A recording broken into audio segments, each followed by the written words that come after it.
que faço para encaixar as notas-alvo no tempo certo, na hora que chega a hora de aproximar as notas? Como é que eu faço isso para fazer aquela aproximação cromática certinha para cair na nota-alvo no tempo certo, na hora exata?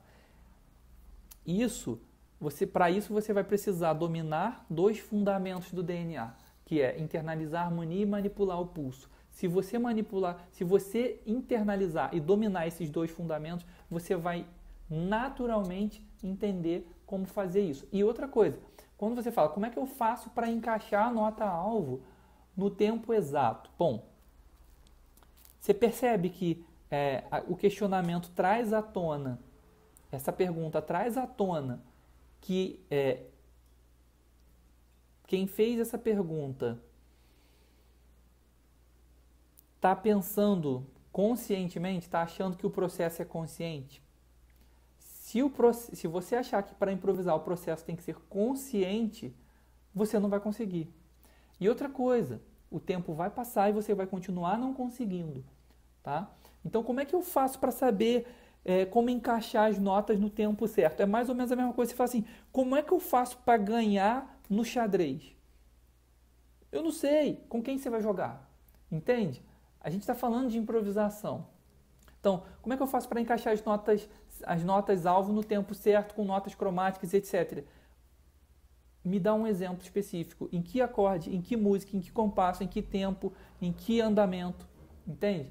Eu preciso ser mais específico. Você precisa ser mais específico. E para isso eu preciso de um acompanhamento. Você precisa entender que esse processo ele se dá automaticamente. É só você seguir o passo a passo, aprende o método DNA, segue o passo a passo que isso acontece naturalmente. Você não precisa se preocupar com essas questões. Isso naturalmente vai sendo resolvido.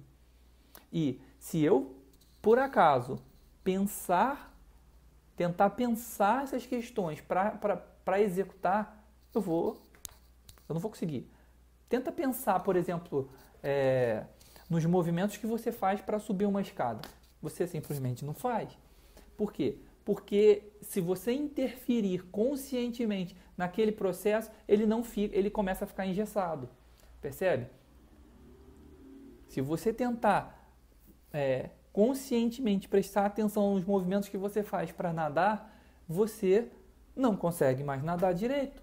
Porque você está interferindo conscientemente num processo que não é consciente. A mesma coisa vai acontecer na improvisação. Então, para você realmente entender como encaixar o cromatismo nas situações, você precisa internalizar. Você não pode querer controlar isso conscientemente, entende? Mas isso é uma necessidade do ser humano, o ser humano naturalmente ele é muito cartesiano. O ser humano é cartesiano. Então, o que significa isso? Ele quer rotular as coisas. Eu preciso saber como controlar essa situação. Mas tem que entender que na improvisação você não controla na hora que você está improvisando. Você só consegue controlar o processo antes. Aí você tem controle. Na hora que você vai improvisar, obviamente você tem e tal, mas você tenta não interferir nesse processo. Você tenta simplesmente tocar o que já está internalizado.